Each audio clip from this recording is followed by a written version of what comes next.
Assalamualaikum warahmatullahi wabarakatuh. Selamat malam.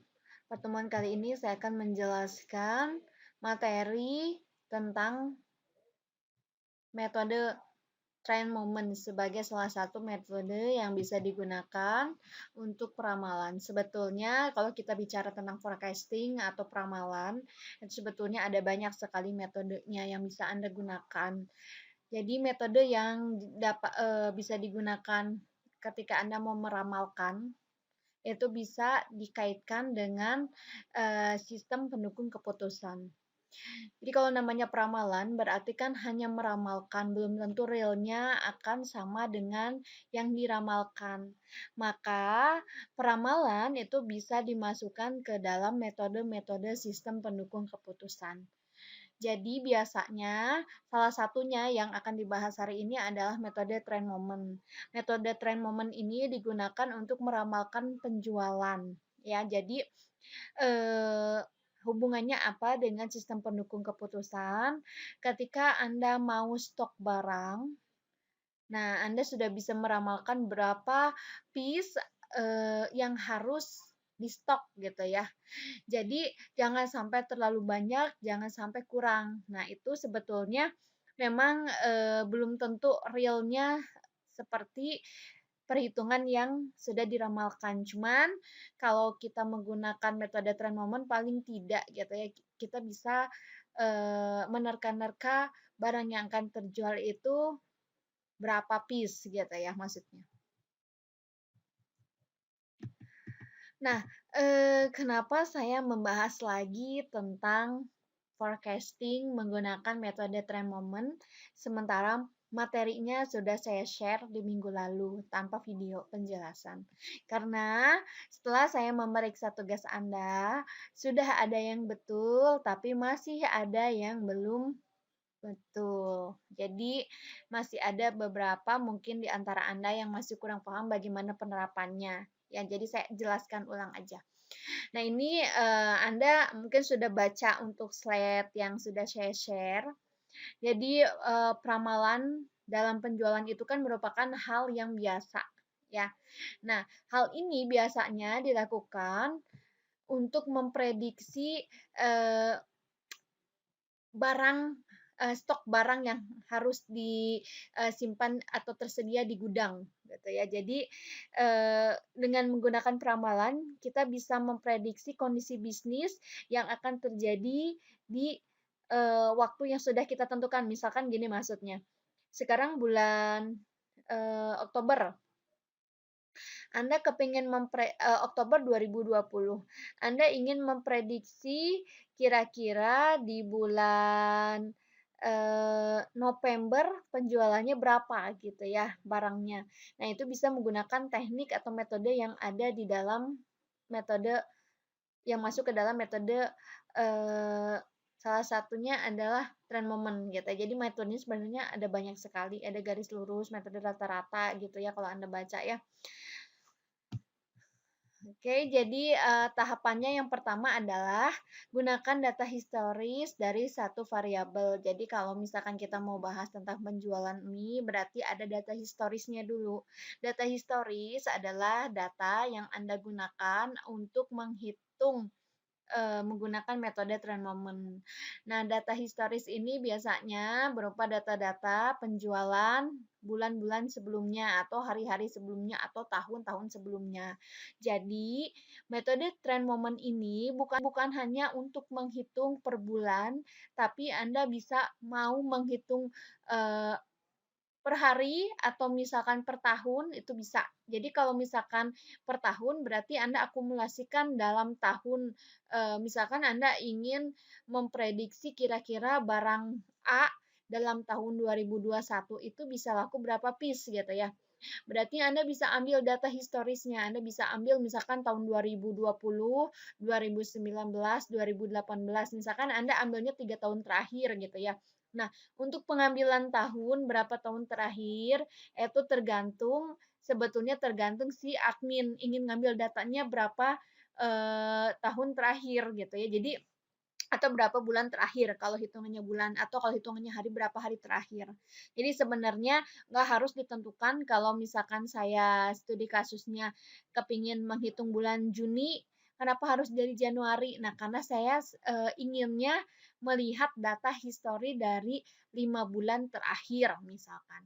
Tapi kalau misalkan Anda hanya ingin melihat dari 3 bulan terakhir, berarti Anda ngambilnya jangan dari Januari gitu, tapi misalkan dari bulan yang 3 bulan terakhir sebelum bulan Juninya gitu ya. Jadi nggak harus Anda mulai dari Januari gitu, tergantung Anda mau ngambilnya berapa bulan terakhir. Yang pasti data historis atau data penjualan sebelumnya itu mesti ada. Karena untuk memprediksi penjualan selanjutnya itu harus ada penjualan yang sebelumnya. Kemudian rumusnya adalah Y sama dengan A plus BX, di mana Y itu merupakan nilai tren atau variabel yang akan diramalkan. Kemudian A ini bilangan konstan, B-nya slope atau koefisien garis tren, X-nya indeks waktu. Dimulainya dari 0 sampai dengan N. Ya. Kemudian persamaan untuk mencari nilai A plus dan B, A dan B ini gunakan metode substitusi dan eliminasi. Di mana persamaannya adalah sigma Y sama dengan A dikali dengan N ditambah B dikali dengan sigma X, itu persamaan yang pertama. Kemudian persamaan yang kedua adalah sigma X dikali dengan Y sama dengan A dikali dengan sigma X ditambah dengan B dikali dengan sigma X kuadrat, itu persamaan yang kedua. Anda nggak usah bingung kalau misalkan melihat tentang model-model persamaan seperti ini menghitungnya gimana. Kalau bingung langsung saja kita masuk ke studi kasusnya ya. Nah, yang pasti ketika Anda mau menuliskan rumus, Anda harus tahu keterangannya dulu gitu ya. Jadi sigma Y itu untuk mengidentifikasikan jumlah dari data penjualan. Kalau sigma X berarti jumlah dari period waktunya. Waktunya bukan hanya bulan ya, Anda bisa gunakan tahun juga boleh. Sedangkan sigma X dikali dengan Y itu adalah jumlah dari data penjualan dikali dengan period waktu. N-nya adalah jumlah datanya. Ya, jumlah datanya tidak mesti harus banyak, tergantung Anda mau ngambil datanya berapa bulan terakhir, intinya gitu, atau berapa tahun terakhir. Studi kasus, misalkan ada sebuah supermarket memiliki data histori untuk produk mie instan. Mie instannya kita nggak sebut merek, tapi seluruh merek mie instan di supermarket tersebut gitu ya. Misalkan untuk 5 bulan terakhir, bulan Januari tahun 2020 jumlah penjualan ini data historis itu berarti data real ya, jadi penjualan yang realnya. Kita nggak bicara lagi tentang oh diramalkannya berarti bulan Januari adalah 150 piece, enggak. Tapi artinya Januari yang terjual mie instan itu, produk mie instan itu sebanyak 150 piece ya. Sedangkan bulan kedua Februari ini yang 2020, ini semuanya tahunnya 2020, yang terjual adalah 172. Sedangkan Maret itu 201. April 250 dan Mei 275. Anda lihat dari sini, ini kalau kita ngelihat trennya, ini naik turun ya sebetulnya. Jadi bulan pertama Anda bisa menjual 150, bulan berikutnya ini naik sedikit 172. Bulan berikutnya naik 201 ya. Bulan berikutnya 250, bulan berikutnya lagi naik lagi 275. Jadi ini kebetulan trennya terus meningkat untuk proses penjualannya ya. Jadi ketika dia mau memprediksi bulan Juni kira-kira berapa sih yang akan terjual gitu. Nah, ini bisa dihitung menggunakan metode trend moment. Untuk meramalkan bulan Juni, berarti Anda masuk dulu ke perhitungan persamaannya tadi ya. Jadi sebelum masuk ke rumus Y sama dengan A plus BX, berarti Anda masuk dulu ke persamaan 1 dan persamaan 2. Buat tabel trend momennya, jadi ini yang sebelumnya, untuk slide sebelumnya. Nah, Y-nya adalah jumlah penjualan realnya.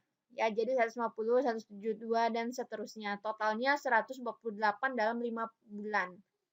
Period waktunya mulai dari 0. Anda kan tadi sudah lihat di slide sebelumnya bahwa untuk menghitung period waktu itu mulainya dari 0. Jadi, kenapa di sini 0 yang bulan Januari? Karena bulan Januari itu kita tidak bisa memprediksi untuk bulan selanjutnya. Karena ini titik awalnya gitu ya. Jadi, kita nggak bisa memprediksi di bulan Januari itu berapa yang terjual misalkan ya. Karena apa? Karena bulan Januari itu kita baru akan mulai menjual gitu ya. Jadi kita baru bisa memprediksi penjualan di bulan berikutnya itu bulan Februari. Maka di sini periode waktunya untuk yang Januari 0. Nah, untuk, kolom selanjutnya adalah X dikali dengan Y. Berarti tinggal periode waktu dikali dengan jumlah penjualan. 0 dikali 150, 0. 1 dikali 172, 172. 2 dikali 201, 402. 3 dikali 250, 750. 4 dikali 275 itu hasilnya 1100. Diakumulasikan menjadi 2424. Yang periode waktunya totalnya 10, kemudian jumlah penjualannya atau inisialisasinya ialah Y, yaitu 1048. X kuadratnya ini berarti Anda lihat nilai X periode waktunya dikuadratkan. Ya, berarti ini 0, 1, 2 kuadrat 4, 3 kuadrat 9, 4 kuadrat 16, jumlahnya 30. Ya, ini jangan sampai Anda lihatnya 10 kuadrat ya, nanti ini jadi 100, salah. Padahal sebenarnya ini akumulasi dari bulan 1 sampai dengan bulan ke-5 ya. Ya, jadi Januari sampai dengan Mei jumlahnya adalah 30. 0 ditambah 1 tambah 4 tambah 9 tambah 16, jumlahnya 30. Kemudian selanjutnya adalah Anda masukkan ke dalam persamaan. Itu kan bulan yang terakhir 5 ya. Bulan Mei. Anda ingin memprediksi di bulan 6 ya. Jadi periodenya adalah periode waktu ke-5 ya, setelah 4 dan 5. Ya, jadi ini rumusnya adalah A dikali dengan N, berarti Anda ingin menghitung ke-5 kan ya, bulan ke-5 berarti nanti sigma Y berarti akumulasi jumlah dari penjualan yaitu 1048 sama dengan A dikali dengan N. A dan B-nya ini akan kita cari, N-nya adalah 5 karena kita akan mencari bulan Juni ya, yaitu waktu periodnya itu 5 ya. Ditambah dengan B dikali dengan sigma X. Sigma X adalah hasil akumulasi dari periode waktu itu 10. 10 dikali dengan B ya. A dan B ini akan kita cari, ini persamaan yang pertama.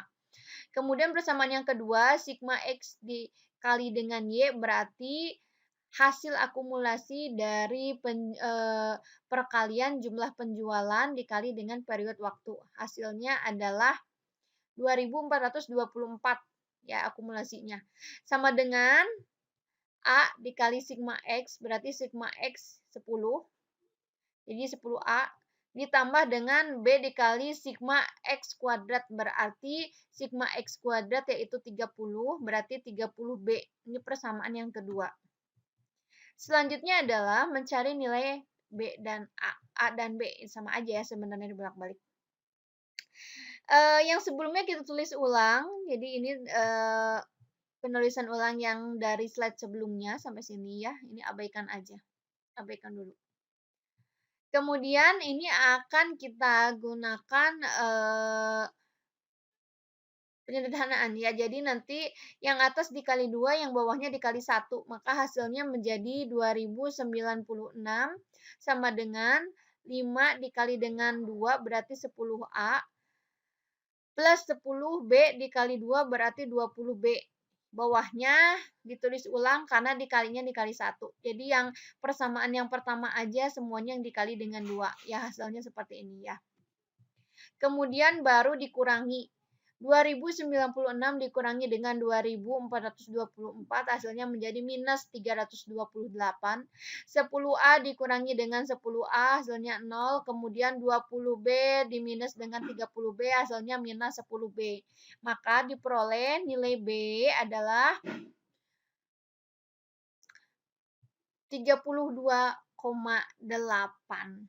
ya. Nah, kita substitusikan kemudian ya. Jadi kita masukkan ke dalam persamaannya. Nilai B sudah diperoleh, berarti kita boleh pakai yang atas, boleh pakai yang bawah ya, sebenarnya sama aja sih. Kita pakai yang atas aja 1048 sama dengan 5A ditambah 10B. B-nya kan udah dapet nih 32,8. Kita masukin ke dalam rumusnya aja. Langsung ke persamaannya. Jadi 1048 sama dengan 5A ditambah dengan 10 dikali 32,8 menjadi 1048 yang atas sama dengan 5A ditambah 10 dikali 32,8 sama dengan 328. Maka nanti akan diperoleh 720. Jadi ini kan balik ke sini jadi minus ya. Jadi 1048 dikurangi dengan 328 hasilnya 720 sama dengan 5A. Maka A-nya itu sama dengan 144. Ya, jadi sudah diperoleh nilai B-nya 32,8 dan nilai A-nya adalah 144. Maka selanjutnya adalah yang terakhir kita buat ke dalam bentuk peramalannya. Karena kita mau menghitung bulan kelima, bukan bulan kelima ya, maksudnya waktu periode kelima gitu. Jadi bulan Juni karena Januarinya mulainya dari 0. Ya berarti bulan Juni itu kan berarti periode waktunya yang kelima, bulan kelima kehitungnya gitu ya. Maka kita masukkan ke dalam perhitungan persamaannya Y sama dengan A plus B X ya. Jadi Y sama dengan A-nya tadi kan sudah diperoleh 144 ditambah B, B-nya itu 32,8. Nah, X-nya berarti periodnya. Ya, waktu periodnya karena Juni itu berarti 5, berarti di sini X-nya 5. Ya, jadi 144 ditambah 32,8 dikali 5 hasilnya menjadi 308. Ya, jadi kemungkinan berdasarkan perhitungan peramalan menggunakan metode trend moment, di bulan Juni penjualan mie instan itu akan mencapai 308 piece berdasarkan peramalan menggunakan perhitungan trend moment. Nah, sampai sini mungkin Anda sudah paham ya. Tugasnya adalah saya minta Anda untuk meramalkan bulan Juli, Agustus, September, Oktober, November, hingga Desember 2020. Nah, sebenarnya ini nggak harus mulai lagi dari perhitungan A, B-nya. Karena sebenarnya kalau Anda lihat, jadi bulan Juni ini bukan penjualan real, jadi nggak masuk ke data historis. Ini hanya penjumlahan penjualan yang masih diramalkan, jadi tidak real. Maka untuk menghitung bulan selanjutnya, simpelnya adalah Anda tinggal ganti saja nilai X-nya. Jadi kalau Juli berarti dia periodnya ke-6, Agustus berarti ke-7, September berarti ke-8, Oktober berarti ke-9, November berarti ke-10, dan Desember berarti ke-11 gitu ya. Jadi tinggal diganti nilai X-nya, maka nanti muncul jumlah penjualan kemungkinannya berapa untuk dari bulan Juni sampai Desember gitu ya. Jadi itu kemungkinan peramalan penjualannya untuk berapa bulan tuh? Juni, Juli, Agustus, September, Oktober, November, Desember. 7 bulan ke depan kira-kira penjualannya seperti apa berdasarkan data dari 5 bulan pertama. Ya, kenapa 5 bulan pertama? Karena kita ngambil datanya dari bulan Januari sampai dengan Mei saja. Yang Juni ini datanya masih berupa peramalan penjualan, bukan berupa real. Jadi Anda tidak perlu menghitung nilai A dan B mulai dari awal lagi. Saya masih menemukan tugas Anda, jadi ada yang menghitungnya gini, misalkan Juni udah dapat 308. Untuk menghitung Juli, Anda mulai lagi dari awal perhitungannya. Ya, jadi Anda hitung lagi pakai menggunakan persamaan ini, ya kemudian dihitung lagi ini akumulasinya berapa dan lain-lain. Jadi tidak seperti itu. Karena apa? Karena bulan Juninya itu masih berupa peramalan, bukan penjualan realnya. Maka bukan merupakan tidak termasuk ke dalam data histori penjualan, ya. Karena masih peramalan. Jadi untuk menghitung bulan selanjutnya itu perhitungannya seperti itu. Ya persamaannya sama, masih A-nya 144 dan B-nya 32,8 gitu. Ya. Saya pikir untuk penjelasan di materi hari ini cukup sekian. Kalau misalkan ada yang kurang jelas, Anda boleh bertanya lewat WA ke saya. Kemarin ada beberapa yang memang bertanya ke saya gitu ya. Jadi saya sih sebenarnya lebih respect yang seperti itu gitu ya. Jadi daripada Anda yang sama sekali saya lihat sampai hari ini tadi sore masih banyak sekali yang belum mengumpulkan tugas. Padahal sebetulnya tugas terakhir itu dikumpulkan hari ini jam 8 pagi. Ya, penutupannya gitu. Tapi masih banyak yang tidak mengumpulkan tugas di hari ini gitu. Jadi tidak tepat waktu. Jadi saya nggak tahu itu karena apa, apakah karena Anda lupa ada tugas yang harus dikumpulkan, ataukah Anda tidak paham, ataukah jaringannya sedang jelek, dan lain-lain saya nggak tahu, nggak paham gitu ya, saya juga kenapa alasannya. Yang pasti, kalau misalkan memang Anda kurang jelas, Anda silakan aja bertanya gitu. Atau Anda misalkan kepingin minta saya menjelaskan menggunakan video gitu ya, atau menggunakan pertemuan lewat Zoom, silakan aja request gitu ya. Untuk pertemuan kali ini saya cukup sampai sini saja. Jadi, eee, Anda boleh cari lagi metode peramalan yang lain gitu ya. Sebenarnya ada banyak sekali regresi linier, metode garis lurus, kemudian, metode rata-rata. Banyak sekali metode-metode yang bisa digunakan, untuk meramalkan. Biasanya, peramalan ini berhubungan dengan stok. Jadi, kenapa harus ada peramalan? Supaya stoknya itu mencukupi, jadi tidak kurang ataupun tidak terlalu lebih, gitu, ya. Dan, beberapa tes sudah dilakukan bahwa dengan menggunakan peramalan ini memang, eee, lebih bagus sih untuk pengaturan stoknya, inventory-nya dia lebih teratur gitu dibanding tidak menggunakan metode peramalan, ya. Baik, sampai sini dulu. Terima kasih. Wassalamualaikum warahmatullahi wabarakatuh. Selamat malam.